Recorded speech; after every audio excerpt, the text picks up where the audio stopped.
Hi everyone, in today's video we will see how to fix the Frigidaire Gallery dishwasher start button not working, door latch and reset guide.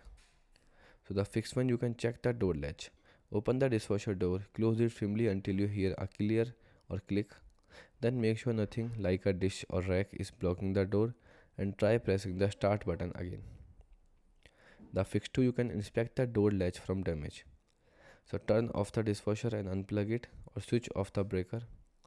Then open the door and check the latch at the top center. See if it lock loose, cracked or bent.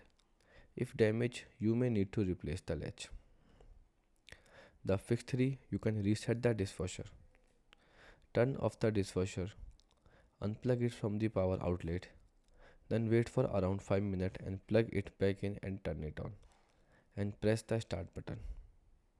And the final fix, you can check for control lock. Look for a control lock light on the panel. Press and hold the control lock button for 3 to 5 seconds. Then wait for the light to turn off and try starting the dishwasher again. Goodbye.